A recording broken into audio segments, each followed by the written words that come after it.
بسم اللہ الرحمن الرحیم۔ السلام علیکم۔ میرا نام فرقان قریشی ہے اور آج میں آپ کو اپنی ٹائم مشین میں بٹھا کر ایک ایسے زمانے میں لے کر جانے والا ہوں کہ جہاں جا کر ہمارے کیلنڈرز، ہماری تاریخیں اور ہمارے سال جیسے الفاظ کوئی معنی نہیں رکھتے۔ ایک ایسا زمانہ کہ جو آج سے کتنے سال پہلے گزرا ہے کوئی نہیں جانتا، لیکن ہم اتنا ضرور جانتے ہیں کہ وہ زمانہ گزرا ہے، اسی دنیا میں گزرا ہے، اور اس زمانے میں جینے والے لوگ نہ صرف 90 فٹ قد کے ہوا کرتے تھے بلکہ ان کی عمریں بھی 1000 سال سے زیادہ کی ہوا کرتی تھیں۔ مثلا حضرت آدم علیہ السلام اور حضرت نوح علیہ السلام کا زمانہ۔ لیکن پھر اچانک سے سب کچھ بدل گیا، لوگوں کے قد کاٹ ویسے ہو گئے کہ جیسے ہم آج دیکھتے ہیں، اور ان کی عمریں بھی کم ہو کر اتنی رہ گئیں کہ جتنی ہم آج دیکھتے ہیں۔ اور ان دونوں زمانوں کو ایک دوسرے سے سیپریٹ، ایک دوسرے سے علیحدہ کرنے والی چیز کیا تھی؟ ایک عظیم سیلاب، نوح علیہ السلام کے زمانے کا عظیم سیلاب۔ لیکن ایسا ایک سیلاب آیا ہی کیوں؟ یہ جاننے کے لیے بہت ضروری ہے کہ ایک مرتبہ میرے ساتھ آپ میری ٹائم مشین میں بیٹھ کر سیلاب سے پہلے کے دور میں چلیں، اس دور کو سمجھیں کہ جب 90 فٹ قد والے حضرت آدم علیہ السلام اس دنیا میں رہا کرتے تھے، جب اپنے دوست فرشتے کے ساتھ آسمان کی طرف سفر کرنے والے ادریس علیہ السلام اس دنیا میں کتابوں پر کتابیں لکھ رہے تھے، اور 950 سال تک اپنی قوم کو تبلیغ کرنے والے نوح علیہ السلام ایک عجیب الخلقت کشتی بنا رہے تھے۔ ایک ایسا زمانہ کہ جس میں جا کر ہماری عقل دنگ رہ جائے گی۔ اوکے، پچھلی قسط کے اندر میں نے آپ کو حضرت آدم علیہ السلام کا زمانہ دکھایا تھا، اور بعد میں مجھے جو کومنٹس اور میسیجز ملے ان سے مجھے اندازہ ہوا کہ تقریباً آپ سب فیملی ممبرز نے اس قسط کو بہت زیادہ اپریشیٹ کیا تھا۔ لیکن اس کے ساتھ ہی ایک سوال ایسا بھی تھا کہ جو مجھے ایک سے زیادہ کومنٹس میں دکھائی دیا، اور وہ سوال یہ تھا کہ اگر حضرت آدم علیہ السلام کا قد واقعی 90 فیٹ تھا تو آج ہمیں کبھی اس طرح کے ڈھانچے کیوں نہیں ملتے؟ یہ ایک بہت اچھا سوال ہے اور اس کے کئی جواب ہیں۔ پہلا جواب یہ کہ جو ڈھانچے آرکیالوجی کے دوران ہمیں مل جاتے ہیں، آرکیالوجی یعنی کہ قدیم سائٹس میں کھدائی کر کے آثار قدیمہ کی چیزیں ڈھونڈنا، ٹیکنیکل زبان میں ان ڈھانچوں کو فاسلز کہا جاتا ہے۔ تو 90 فٹ کے فاسلز ہمیں کیوں نہیں ملتے؟ کیونکہ ہر ڈھانچہ تو فاسل بنتا ہی نہیں ہے۔ دیکھیں، فاسل بننے والی چیزیں ہڈیاں ہوتی ہیں، اور ایک پوائنٹ پر آ کر ہڈیاں ٹوٹ جاتی ہیں، ریزہ ریزہ ہو جاتی ہیں، مٹی میں مل کر مٹی ہو جاتی ہیں۔ فاسل تو یہ صرف تب بنتی ہیں کہ اگر انہیں ایک بالکل پرفیکٹ قسم کے حالات میسر آ جائیں۔ مثلاً اگر وہ ڈھانچہ کسی دلدل میں گرا ہو اور اس دلدل کا ٹمپریچر بالکل پرفیکٹ رہا ہو، پھر وہاں زمین کا پریشر بالکل پرفیکٹ رہا ہو، تب جا کر کہیں ٹوٹنے اور ریزہ ریزہ ہو جانے کے بجائے ہڈیاں پھر ایک فاسل میں تبدیل ہو جاتی ہیں۔ آپ کو پتہ ہے کہ آج تک اس دنیا میں کتنی مخلوقات کے فاسلز بنے ہیں؟ 1% سے بھی کم۔ انفیکٹ اس 1% کے 10ویں حصے سے بھی کم۔ یہ تعداد آٹے میں نمک کے برابر بنتی ہے۔ اس وقت دنیا میں کتنے لوگ رہ رہے ہیں؟ تقریباً 8 ارب، رائٹ؟ یہ 8 ارب وہ لوگ ہیں کہ جو اس وقت رائٹ ناؤ رہ رہے ہیں، زندہ ہیں۔ لیکن آج تک ایک ایسٹیمیٹ ہے کہ آج تک اس دنیا میں 117 ارب سے زیادہ لوگ رہ چکے ہیں۔ مختلف زمانوں کو ملا کر آج تک ہماری دنیا میں 117 ارب سے زیادہ لوگ گزر چکے ہیں۔ لیکن آپ فاسلز کو دیکھ لیں کہ آج تک کتنے انسانی فاسلز ملے ہیں؟ صرف 6000۔ کہاں 117 ارب انسان اور کہاں صرف 6000 فاسلز، اور وہ بھی پورے کے پورے نہیں، بلکہ کبھی ٹوٹی پھوٹی چند ہڈیاں مل گئیں اور کبھی ایک بھی ہڈی پوری نہیں ملی، بلکہ صرف ٹکڑوں میں۔ آج تک ایک بھی مکمل ڈھانچہ کبھی نہیں ملا، بلکہ جو فاسلز، جو ڈھانچے آپ دیکھتے ہیں، کچھ پیسز کھدائیوں میں ملے ہوتے ہیں اور باقی کا مسنگ ڈھانچہ پھر سائنسدان یا آرکیالوجسٹس خود سے ریکنسٹرکٹ کرتے ہیں۔ تو پہلا جواب یہ ہے کہ فاسلز تو کروڑوں میں سے کوئی ایک آدھ ڈھانچہ ہی باندھ پاتا ہے، اور آدم علیہ السلام کے زمانے میں تو اتنے لوگ تھے بھی نہیں۔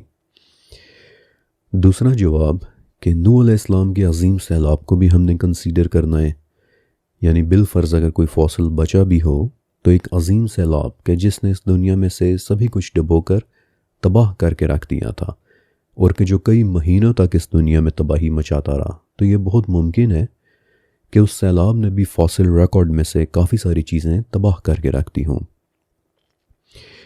تیسرا جواب کہ جو پھر الٹیمیٹ قسم کا جواب ہے کہ دیکھیے ہمارا پورے کا پورا بلیف سسٹم، ہمارا پورا عقیدہ ایمان بالغیب کے اوپر بیس کرتا ہے۔ جب صحیح حدیث میں نبی علیہ السلام نے فرما دیا کہ آدم کا قد 60 ہاتھ یعنی 90 فٹ تھا، تو اس کے بعد پھر ان ڈھانچوں کا سائنٹیفک ثبوت مانگنا ہمارے لیے بہت غیر ضروری سا ہو جاتا ہے، کیونکہ اپنے نبی کی بات پر تو ہمیں پھر پورا یقین ہونا چاہیے۔ ایک مسلمان کے لیے قرآن و حدیث سے زیادہ وزن پھر اور کسی چیز کا نہیں ہوتا، رائٹ؟ اوکے، اب آدم علیہ السلام غیر معمولی ہائٹ کے تھے، یہ تو میں نے آپ کو بتا دیا، لیکن دیکھنے میں آپ علیہ السلام کیسے تھے؟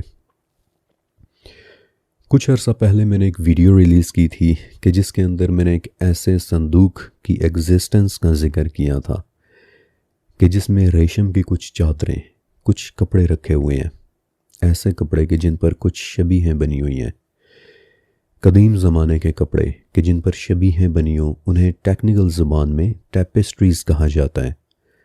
اور اس ویڈیو کے اندر میں نے آپ کو پورا وہ واقعہ سنایا تھا کہ کیسے حضرت ابو بکر صدیق رضی اللہ تعالیٰ عنہ کے زمانے میں 2 صحابی رومن بادشاہ ہیراکلیس کے پاس شام کی طرف گئے، اور وہاں انہوں نے کچھ ایسی ٹیپسٹریز دیکھی کہ جن میں سے ایک ٹیپسٹری پر حضرت آدم علیہ السلام کی شبیہ بنی ہوئی تھی، کالے ریشم کے کپڑے کے اوپر۔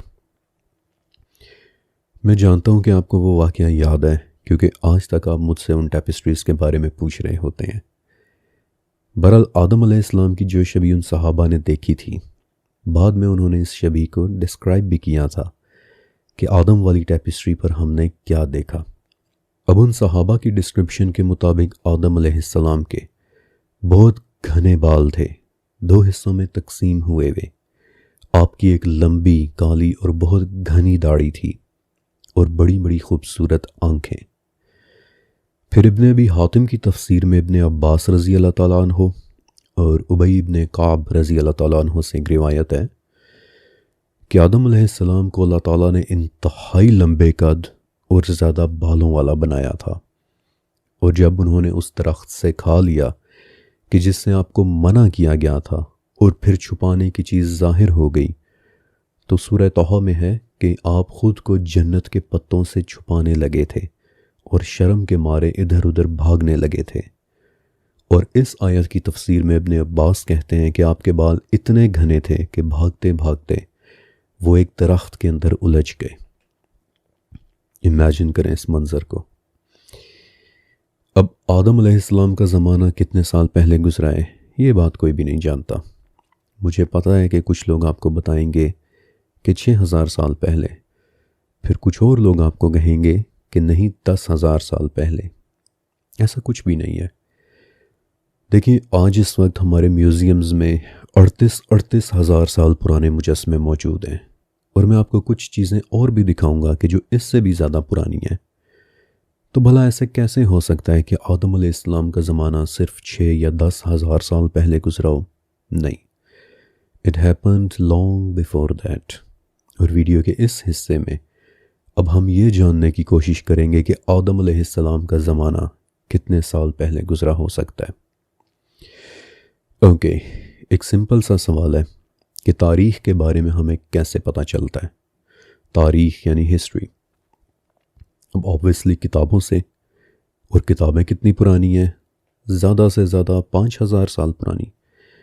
سب سے پہلی کتابیں آج سے 5000 سال پہلے اینشنٹ ایجپشنز نے لکھنا شروع کی تھیں۔ آبویسلی وہ ہماری طرح کی کتابیں تو تھی نہیں، بلکہ وہ پاپائرس کے بنے ہوئے سکرولز ہوا کرتے تھے۔ تو اینشنٹ ایجپشنز کے لکھے ہوئے پاپائرس سکرولز کے ذریعے ہمیں پچھلے 5000 سال کی داستان تو پتہ چل جاتی ہے، لیکن اس سے پہلے کیا تھا؟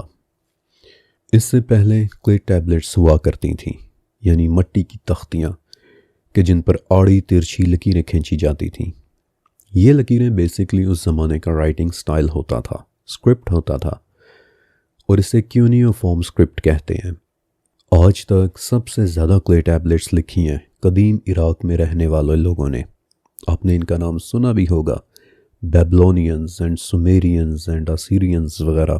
بلکہ آج کل تو سومیرین ٹیبلٹس پر کافی چرچا بھی ہوتی رہتی ہے. اب مزے کی بات سنیں.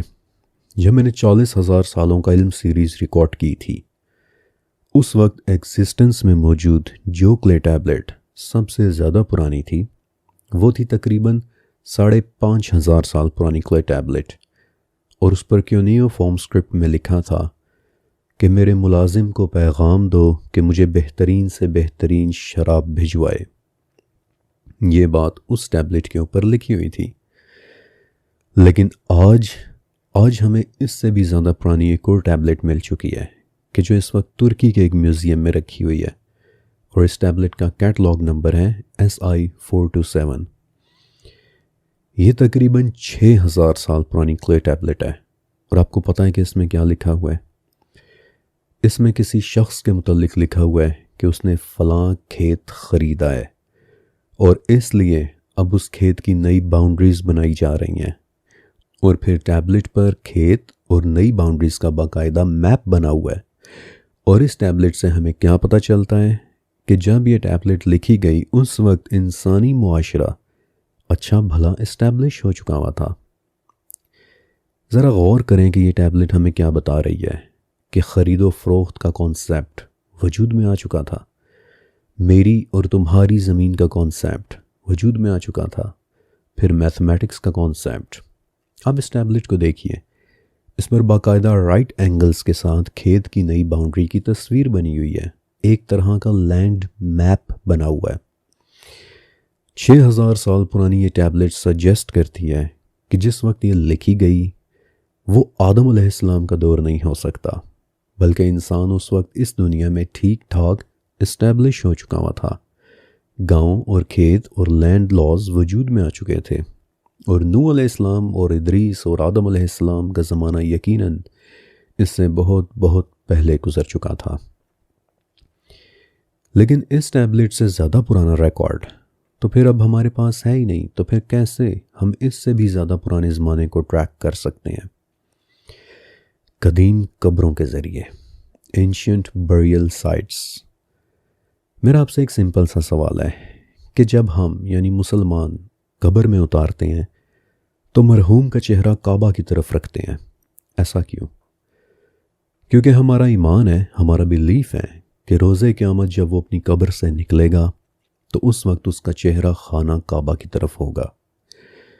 اسی طرح جب اینشینٹ ایجپشنز اپنے مردوں کو ان کے ریسپیکٹیو مقابر میں دفناتے تھے تو ان کی ممیز کے ساتھ وہ بہت سارا سامان بھی دفناتے تھے، مثلاً پھل، جواہرات اور شہد وغیرہ. اور وہ یہ سب ممی کے ساتھ کیوں دفناتے تھے؟ کیونکہ ان کا بیلیف تھا، ان کا ماننا تھا کہ جب مرنے والے کی روح اگلی دنیا کا سفر کرے گی تو یہ سارا سامان اگلے سفر میں اس کے کام آئے گا. دفن ہونے کے طریقے کو دیکھ کر، ان مقابر کو دیکھ کر آپ کسی زمانے یا اس میں رہنے والے لوگوں کے متعلق بہت کچھ بتا سکتے ہیں. قبروں کو دیکھ کر آپ ان کے بنانے والوں کے متعلق بہت کچھ بتا سکتے ہیں. قبریں ہمیں بتاتی ہیں کہ ان کے بنانے والے کن چیزوں پر یقین رکھا کرتے تھے، وہ کیا سوچا کرتے تھے. لہٰذا اگر ہم دنیا کے مختلف علاقوں میں سے قدیم قبروں کو ڈھونڈیں، ان میں دفن کیے گئے طریقوں کو دیکھیں، انہیں اسٹڈی کریں، ان قبروں کی کاربن ڈیٹنگ کریں، تو سب سے پہلے تو ہمیں یہ پتہ چلے گا کہ وہ قبریں کتنی پرانی ہیں. ایک، پھر ان میں دفن ہوئے لوگوں کی باقیات، ان کی ریمینز دیکھ کر ہمیں پتہ چلے گا کہ ان لوگوں کے عقائد کیا تھے. دو، یعنی کیا وہ لوگ کسی سچے دین پر قائم تھے یا پھر ان کے عقائد میں شدید قسم کی کوئی کرپشن شامل ہو چکی تھی. تو چونکہ آدم، ادریس اور نوح علیہم السلام کا زمانہ سب سے زیادہ پرانا ہے، اس لیے ہمیں قبریں بھی پھر سب سے پرانی ہی ڈھونڈنی ہوں گی. اور پھر یہ دیکھنا ہوگا کہ ان قبروں میں موجود لوگوں کی باقیات، ان کے ریمینز عقائد کی کرپشن سے پاک ہوں، جیسا کہ آدم اور ادریس علیہ السلام کا زمانہ تھا۔ ان دونوں کے زمانے کی قبروں میں آپ کو عقائد کی کرپشن نظر آنی نہیں چاہیے، کیونکہ مستدرک الحاکم میں ابن عباس رضی اللہ تعالیٰ عنہ سے ایک روایت ہے کہ آدم سے لے کر نوح تک 10 زمانے گزرے ہیں، اور ان میں گزرے سب کے سب لوگ حق کے اوپر تھے۔ عقائد کی کرپشن کہیں نوح علیہ السلام کے زمانے میں جا کر شروع ہوئی تھی، تو لاجیکلی اگر ہم سب سے پرانے اور کرپشن سے پاک مقابر کو ڈھونڈ لیں تو ٹیکنیکلی ہم اینٹی ڈیلووین زمانے کا پتہ چلا سکتے ہیں کہ وہ کتنے سال پہلے گزرا ہوگا۔ اینٹی ڈیلووین یعنی سیلاب سے پہلے کا زمانہ۔ اوکے، روس میں ماسکو کے قریب سنگیر بیریل سائٹ ہے، one of the oldest burial sites in the world. 32,000 سال پرانی ایک عجیب سی قبر کہ جس کے اندر کسی جوان آدمی کی باقیات موجود ہیں، اس کی ریمینز موجود ہیں۔ ان ڈیٹیلز میں نہیں جا رہا، اتنا ٹائم نہیں ہے، لیکن لانگ سٹوری شارٹ کہ اس آدمی کو ہاتھی دانت سے بنی اور 3,000 موتیوں کی ایک جھالر میں لپیٹ کر دفن کیا گیا تھا، کسی طرح کی بہت مہنگی جیولری میں، اور اس کے ساتھ اسی کی قبر میں 2 لوگوں کی ریمینز اور بھی تھیں کہ جو ایگزیکٹلی کیا تھے یہ کہنا بہت مشکل ہے۔ یہ کوئی بچے تھے یا چھوٹے قد کے 2 لوگ، یہ کہنا مشکل ہے، کیونکہ ان کی ریمینز کو دیکھ کر لگتا ہے کہ جیسے وہ ایب نارمل قسم کے کوئی 2 لوگ تھے۔ لیکن آل ان آل کہوں تو 32,000 سال پرانی یہ قبر دکھا رہی ہے کہ اس کے بنانے والوں کے عقائد میں کافی حد تک کرپشن آ چکی تھی، لہٰذا نوح علیہ السلام کا زمانہ ایٹ لیسٹ اس سے تو زیادہ ہی پرانا ہوگا۔ پھر ناروے میں 35,000 سال پرانی کچھ قبریں ملی ہیں کہ جن کے اندر کون دفن ہے یہ پتہ چلانا مشکل ہے، کیونکہ ان قبروں کی ریمینز بھی اب آلموسٹ مٹی ہو چکی ہیں۔ لیکن اتنا ضرور پتہ چل رہا ہے کہ ان قبروں میں قبر والوں کے ساتھ کسی طرح کے جانوروں کو بھی دفنایا گیا تھا، مثلاً بلی ان سم کیسز۔ اور وہ ایسا کیوں کرتے تھے یہ جاننے کے لیے ہمیں اینشنٹ ایجپشنز کو دیکھنا ہوگا، کیونکہ ایجپشنز بھی اکثر بلی کو ممیفائی کر کے اسے مرنے والے کے ساتھ دفنا دیا کرتے تھے، کیونکہ اینشنٹ ایجپشنز بلی کی عبادت کیا کرتے تھے، اور ان کا ماننا تھا کہ بلی مرنے والے کی روح کو اگلی دنیا میں ایک گائیڈنس دیا کرے گی۔ یعنی عام الفاظ میں ناروے والی 35,000 سال پرانی قبروں سے بھی عقائد کی کرپشن پتہ چل جاتی ہے۔ لیکن جن مقابر میں مجھے سب سے زیادہ دلچسپی فیل ہوئی تھی وہ دراصل اسپین سے ملی ہیں، آلموسٹ 50 ہزار سال پرانی قبریں، کہ جن میں ایک بات بہت خاص ہے کہ وہ قبریں ان لوگوں نے اپنے گھروں کے اندر بنائی ہوئی تھیں۔ آپ کے لیے ہو سکتا ہے کہ یہ ایک عام سی بات ہو، لیکن میرے ریسرچ ورک کے لیے یہ بات بہت زیادہ امپورٹنٹ تھی، کیونکہ باقی ہر جگہ چاہے قبریں ہزاروں سال پرانی کیوں نہ ہوں، عموماً گاؤں یا آبادی سے ہٹ کر پہاڑی پر یا علیحدہ سے کسی سیگلوٹڈ جگہ پر بنائی جاتی تھیں، لیکن اسپین کی یہ قبریں گھروں کے اندر بنی ہوئی تھیں۔ ظاہر ہے کہ گھر تو اب اس طرح کا نہیں بچا، بس اس کی باقیات ہی بچی ہیں، لیکن تھوڑا اندازہ ہو جاتا ہے کہ یہ کسی کے رہنے کی جگہ ہوا کرتا تھا، اور اس سے آرکیولوجسٹ یہ نتیجہ نکالتے ہیں کہ یہ قبریں کوئی عام قبریں نہیں بلکہ ان لوگوں کے آباء و اجداد کی قبریں ہوا کرتی تھیں کہ جن کی یہ لوگ عبادت کیا کرتے تھے، اور اسی لیے اپنی عقیدت کی وجہ سے انہوں نے یہ قبریں اپنے گھروں کے اندر بنا لی تھیں۔ ان قبروں سے آرکیولوجسٹ یہ نتیجہ اخذ کرتے ہیں کہ ان کے بنانے والے اینسیسٹر ورشپ میں مبتلا تھے، اپنے آباء و اجداد کی عبادت میں۔ اور دس از دا کی پوائنٹ ہیئر، کیونکہ یاد کریں کہ حضرت نوح علیہ السلام کی قوم کا جرم کیا تھا، اپنے آباء و اجداد کی عبادت کرنا۔ سورہ نوح کی آیت نمبر 23 جہاں نوح علیہ السلام کی قوم کہتی ہے کہ اپنے خداؤں کو نہ چھوڑنا، بالخصوص ود کو اور سواع کو اور یغوث کو اور یعوق کو اور نصر کو، اور یہ 5 لوگ کون تھے؟ قوم نوح کے آباء و اجداد تھے۔ آدم علیہ السلام کے تیسرے بیٹے تھے شیس، اور پھر شیس کے بیٹوں میں سے 5 بیٹوں کے نام تھے ود، سواع، یغوث، یعوق اور نصر۔ اور عروہ بن زبیر رحمۃ اللہ علیہ کہ جو تابعین کے دور میں مدینہ کے ٹاپ 7 اسکالرز میں سے ایک اسکالر تھے، کہتے ہیں کہ آدم کی وفات کے وقت ان کے یہ 5 پوتے ود، سواع، یغوث، یعوق اور نصر زندہ تھے، پیدا ہو چکے تھے۔ پھر 10ویں صدی میں گزرے ایک اور مسلم اسکالر ابو جعفر الطحاوی کہ جنہوں نے ایسی ایسی کتابیں لکھی ہیں کہ عام انسان انہیں مکمل پڑھ بھی نہیں سکتا۔ آپ کو پتہ ہے کہ ان کی صرف ایک کتاب اختلاف العلماء 130 والیومز میں لکھی ہوئی ہے، 130 والیومز میں، امیجن دیٹ۔ ابو جعفر الطحاوی اپنی کتاب التاریخ الکبیر یعنی کہ دا گریٹسٹ ہسٹری میں لکھتے ہیں۔ بائی دا وے یہ کتاب صرف عربی زبان میں ہے اور کئی صدیوں پہلے صرف ایک مرتبہ ایجپٹ سے پبلش ہوئی تھی۔ آئی ایم ناٹ شیور کہ یہ نایاب کتاب اس وقت کہیں اور ملے گی بھی یا نہیں۔ بہرحال اس میں ابو جعفر لکھتے ہیں کہ جب قوم نوح کا کوئی نیک جد امجد یعنی کہ ان کے آباء و اجداد میں سے کوئی نیک شخص فوت ہو جاتا تو وہ اپنے گھروں میں اس کی قبر بنا لیتے اور اس پر زاروں قطار روتے، یہاں تک کہ انہوں نے اپنے اجداد کی یاد کو زندہ رکھنے کے لیے پھر ان کی شبیہیں اور ان کے بت بنانا شروع کر دیے، حتیٰ کہ اس طرح سے پھر وہاں بت پرستی کا باقاعدہ آغاز ہو گیا۔ اپنے آباء و اجداد کی عبادت، اینسیسٹر ورشپ، ان کی قبریں اپنے گھروں کے اندر بنائے جانے کی پریکٹس، بالکل ویسی ہی کرپشن کہ جیسی کرپشن ہمیں اسپین کی ان 50 ہزار سال پرانی قبروں میں دکھائی دیتی ہے۔ اسپین سے ملے پتھروں اور مٹی کے چھوٹے چھوٹے ڈھیروں میں کہ جن کے اندر دفن ہڈیاں خود تو تقریباً مٹی ہو چکی ہیں، لیکن غور کرنے والے دماغ کی خاطر ان ڈھیریوں میں ایک بہت بڑی لیڈ موجود ہے کہ نوح علیہ السلام کا زمانہ آج سے شاید تقریباً 50,000 سال پہلے گزرا ہے۔ دیکھیے، میں سچائی کی تلاش میں بھٹکتی محض ایک روح ہوں۔ اس نتیجے پر پہنچنے کے لیے میں آپ کو بتا بھی نہیں سکتا کہ مجھے کس قدر محنت کرنی پڑی تھی۔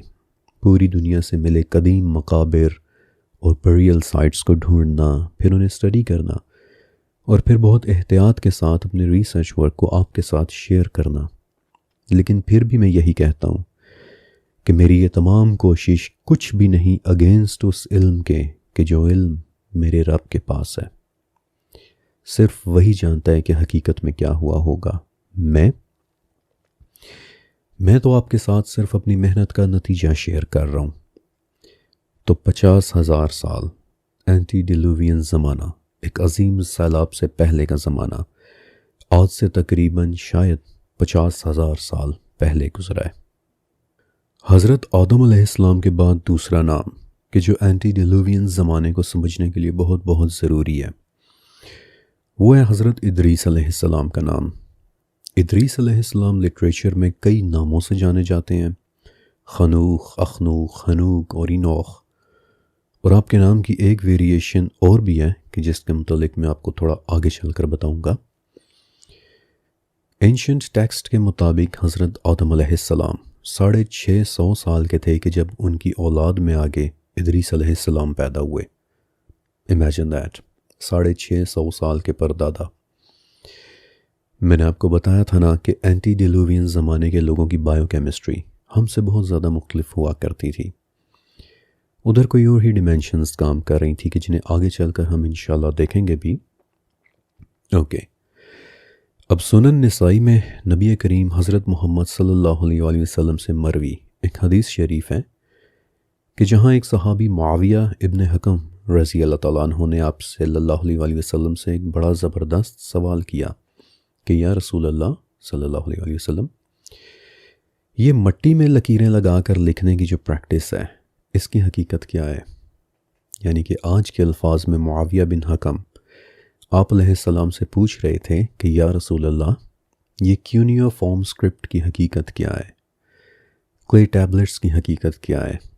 تو آپ علیہ السلام نے فرمایا کہ بے شک ایک نبی ایسے گزرے ہیں کہ جنہوں نے یہ خط لکھا تھا، یعنی کہ یہ اسکرپٹ لکھا تھا۔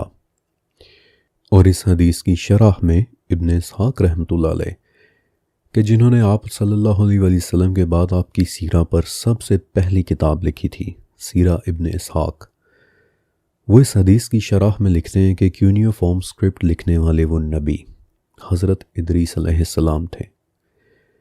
اب ادریس علیہ السلام کے متعلق سورہ مریم میں ایک آیت بڑی ہی اسپیشل آئی ہے کہ ہم نے انہیں ایک اونچے مقام پر اٹھا لیا۔ اس آیت کی انٹرپریٹیشن دو طرح سے ہوئی ہے۔ پہلی انٹرپریٹیشن تو بڑی سمپل سی ہے کہ اونچے مقام پر اٹھا لیا مطلب ادریس کا رتبہ بلند کر دیا، لیکن دوسری انٹرپریٹیشن یہ ہے کہ ہم نے انہیں واقعی ایک اونچے مقام پر اٹھا لیا، انہیں لٹرلی زندہ آسمانوں پر اٹھا لیا۔ اور اس والی انٹرپریٹیشن کے متعلق اس قدر ڈیٹا موجود ہے کہ آپ اسے صرف تبھی رد کر سکیں گے کہ اگر آپ اپنی آنکھیں مکمل طور پر بند کر لیں اور ماننے سے انکار کر دیں۔ اس قدر ڈیٹا موجود ہے۔ حضرت انس بن مالک رضی اللہ تعالیٰ عنہ آپ وہ صحابی ہیں کہ جن کی والدہ انہیں آپ صلی اللہ علیہ وسلم کے پاس تب لائی تھیں کہ جب انس صرف 6 یا 7 سال کے تھے، اور والدہ نے آپ علیہ السلام سے عرض کی تھی کہ یا رسول اللہ صلی اللہ علیہ وسلم اپنے اس چھوٹے سے خادم کو قبول فرمائیں۔ آپ علیہ السلام مسکرائے، انس بن مالک کے سر پر ہاتھ پھیرا اور دعا کی کہ اے اللہ انس کی عمر میں برکت دے، انس کی اولاد میں برکت دے، انس کے مال میں برکت دے اور انس کو معاف فرما دینا۔ اور آپ کو پتہ ہے کہ نبی علیہ السلام کی اس دعا کے بعد کیا ہوا؟ انس بن مالک ساری زندگی آپ علیہ السلام کی خدمت میں رہے، عرب کے امیر ترین بزنس مین میں آپ کا شمار ہوا۔ انس کی اولاد میں 80 بیٹے پیدا ہوئے کہ جو سب کے سب خوبرو تھے، اور آپ کی عمر میں اتنی برکت ہوئی کہ آخر میں جب صرف 2 صحابی زندہ باقی رہ گئے تو ان میں سے ایک صحابی انس بن مالک تھے۔ وہ انس کہتے ہیں کہ ہم نے ادریس کو ایک اونچے مقام پر اٹھا لیا کا مطلب یہ ہے کہ ہم نے انہیں زندہ حالت میں آسمانوں کے اوپر اٹھا لیا تھا، اور وہ آسمان چوتھا آسمان تھا کہ جہاں آپ علیہ السلام کو لے جایا گیا تھا، اور ابھی میں بتاتا بھی ہوں کہ کیسے۔ ابن ابی حاتم میں اس آیت کی تفسیر میں ایک حدیث لکھی ہوئی ہے، اور میں اس حدیث کو ایز اٹ از الفاظ کے ساتھ آپ کے سامنے کوٹ کر رہا ہوں کہ جب ادریس علیہ السلام کے پاس ان کا دوست فرشتہ آیا، اور یہ دوست فرشتے والی بات کو بھی آپ نے اپنے ذہن میں رکھنا ہے، ابھی میں اس فرشتے کے بارے میں بھی آپ کو بتاؤں گا کہ جب ادریس علیہ السلام کے پاس ان کا دوست فرشتہ آیا تو آپ نے اس فرشتے کو کہا کہ میں ملک الموت یعنی موت کے فرشتے سے پوچھنا چاہتا ہوں کہ میری زندگی باقی کتنی رہ گئی ہے تاکہ میں اپنے نیک کاموں کی تعداد کو زیادہ سے زیادہ کر لوں۔ لہٰذا فرشتے نے انہیں اپنے پروں میں بٹھایا اور آسمان کی طرف اڑتا چلا گیا، یہاں تک کہ وہ چوتھے آسمان پر جا پہنچے کہ جہاں ملک الموت رہتے ہیں، اور وہاں پہنچ کر فرشتے نے ملک الموت کو ادریس علیہ السلام کے ساتھ ہونے والی اپنی گفتگو بتائی، تو ملک الموت نے حیران ہوتے ہوئے پوچھا کہ اس وقت ادریس کہاں ہے؟ مجھے میرے پروردگار کی طرف سے حکم بھیجا گیا تھا کہ ادریس کی روح کو چوتھے آسمان میں قبض کرنا ہے، اور میں حیران تھا کہ ادریس تو اس وقت زمین میں ہے، تو میں چوتھے آسمان میں ان کی روح کیسے نکالوں گا؟ اور اس پورے واقعے کے بعد پھر ملک الموت نے ادریس علیہ السلام کی روح چوتھے آسمان میں قبض کی، اور جب آپ کے دوست فرشتے نے اپنے پروں کے نیچے دیکھا تو ادریس علیہ السلام کی وہاں وفات ہو چکی تھی۔ کچھ فرسٹ جنریشن مسلم سکالرز مثلاً تابعی وہب ابن منبہ رحمۃ اللہ علیہ کہتے ہیں کہ ادریس علیہ السلام شاید آج بھی زندہ ہیں، کبھی وہ جنت میں کھاتے پیتے ہیں اور کبھی فرشتوں کے ساتھ آسمان میں اللہ کی عبادت کرتے ہیں۔ اور اس حوالے سے وہب ایک بڑی ہی زبردست روایت بیان کرتے ہیں جس کی حالانکہ اسناد بھی بڑی مضبوط ہیں، لیکن روایت اتنی حیرت انگیز ہے کہ آپ مانیں گے ہی نہیں۔ لوگ کہہ دیتے ہیں کہ ضعیف روایت ہوگی، اسرائیلیات میں سے ہوگی، حالانکہ اسرائیلیات کے بارے میں بھی آج میں آپ کو ایک بڑی ہی زبردست بات بتاتا ہوں۔ مشکات المصابیح حدیث کی ایک بہت بڑی کتاب ہے۔ مشکات شریف کے باب العلم کی حدیث نمبر 193 میں ہے کہ حدثوا عن بنی اسرائیل ولا حرج، کہ بنی اسرائیل سے بیان کرو، اس میں کوئی حرج نہیں۔ پھر آپ سب نے امام شافعی اور امام احمد ابن حنبل رحمۃ اللہ علیہم دونوں کا نام سن رکھا ہوگا۔ یہ ان 4 بڑے ائمہ میں سے ہیں کہ جن کے فقہ کا علم اس وقت پوری دنیا میں چل رہا ہے، اور امام شافعی اور امام احمد ابن حنبل، ان دونوں کے استاد کا نام تھا امام وقیع ابن جراح رحمۃ اللہ علیہ، اور ابن حنبل اپنے استاد وقیع کے بارے میں کہتے ہیں کہ جب آپ وقیع سے ملو تو ایسے لگتا ہے کہ آج تک ان جیسا شخص کبھی دنیا میں نہیں دیکھا۔ انہی وقیع بن جراح کی ایک کتاب ہے کتاب الزہد، کہ جس میں امام وقیع رحمۃ اللہ علیہ نے نبی علیہ السلام کی ایک حدیث روایت کی ہے، حدیث نمبر 55۔ یہ حدیث صحیح حدیث ہے، اس میں کوئی ضعف نہیں۔ یہ حدیث 9ویں صدی کی ایک بہت بڑی اور مستند کتاب کتاب المصنف فی الاحادیث والآثار میں بھی لکھی ہوئی ہے، کہ جسے آپ فار شارٹ مصنف ابن ابی شیبہ کے نام سے جانتے ہوں گے، اور وہاں اس حدیث کا نمبر ہے 27019۔ اور ان دونوں کے علاوہ یہ حدیث 10ویں صدی میں لکھی حدیث کی ایک اور بہت بڑی کتاب مسند عبد بن حمید میں بھی ہے، کہ جہاں اس کا نمبر ہے 1156۔ اور مسند عبد بن حمید وہ کتاب ہے کہ جس کا ریفرنس امام نووی نے اپنی شرح میں 26 بار دیا ہے، ابن حجر عسقلانی نے اپنی فتح الباری میں 350 بار دیا ہے۔ یہ اس لیول کی حدیث کی کتاب ہے۔ اس میں بھی نبی کریم صلی اللہ علیہ وآلہ وسلم کی یہ حدیث موجود ہے کہ تحدثوا عن بنی اسرائیل فإنہ کان فیہم الأعاجیب، یعنی کہ بنی اسرائیل سے بیان کرو کیونکہ ان میں عجیب و غریب واقعات رونما ہو چکے ہیں۔ دیکھ رہے ہیں آپ، اور ہم لوگ کتنی آسانی سے کہہ دیتے ہیں کہ جی کہیں یہ اسرائیلیات تو نہیں۔ علم مومن کی گمشدہ میراث ہے، یہ جہاں سے ملے اسے وہاں سے لے لینا چاہیے۔ اوکے، ادریس علیہ السلام کا آسمان پر زندہ اٹھا لیا جانا صرف مسلمان ہی نہیں بلکہ اہل کتاب بھی اس بات پر یقین رکھتے ہیں۔ مثلا اگر آپ کرسچینٹی کو اسٹڈی کریں تو بک آف جینیسس 5:25 میں ہے کہ ہنوک یعنی ادریس وفاداری کے ساتھ خدا کے ساتھ چلے، اور پھر خدا نے انہیں اپنے پاس بلا لیا اور وہ اس زمین پر نہیں رکے، یعنی کہ انہیں آسمان پر لے جایا گیا تھا۔ پھر بک آف ہیبریوز 5:11 میں ہے کہ ہنوک کو ایمان کے ساتھ آسمان پر زندہ اٹھا لیا گیا تھا، اور انہوں نے زمین پر موت کو نہیں دیکھا کیونکہ زمین سے جاتے ہوئے ہنوک زندہ تھے۔ میں حیران ہوں کہ اس قدر ڈیٹا اویلیبل ہے، لیکن اس آیت کی تفسیر میں اکثر لوگ صرف یہ کہہ دیتے ہیں کہ نہیں، وہ دراصل بس ان کا رتبہ بلند ہو گیا تھا۔ اسپیچ لیس۔ حالانکہ سورہ مریم میں صاف لکھا ہے کہ ہم نے انہیں ایک بلند مقام پر اٹھا لیا۔ اوکے، اب ادریس علیہ السلام کا دوست فرشتہ، میں آپ کو اس دوست فرشتے کے متعلق بھی بتاتا ہوں۔ جن 44 تفاسیر کو میں نے اسٹڈی کیا ہے ان میں سے 2 تفاسیر ہیں، تفسیر قرطبی اور تفسیر جلالین، جن میں قاب ابن احبار رحمۃ اللہ علیہ سے ایک روایت ہے کہ ایک دن حضرت ادریس علیہ السلام کو سورج کی تپش سے شدت کی گرمی لگی، تو انہوں نے دعا کی کہ اے اللہ، مجھے ایک دن میں سورج کی گرمی سے اس قدر تکلیف پہنچی ہے تو جو فرشتہ سورج کو اٹھائے ہوئے ہے اس کی تکلیف کا کیا عالم ہوگا۔ اے میرے رب، کیا یہ ممکن ہے کہ تو اس کی تکلیف میں تھوڑی سی کمی کر دے؟ آپ علیہ السلام کی یہ دعا قبول ہوئی، اور اس دن اس فرشتے نے ایک ایسی آسانی محسوس کی کہ جو اس نے اس سے پہلے کبھی نہیں کی تھی۔ تو اس نے عرض کی کہ اے اللہ، یہ راحت کیسی؟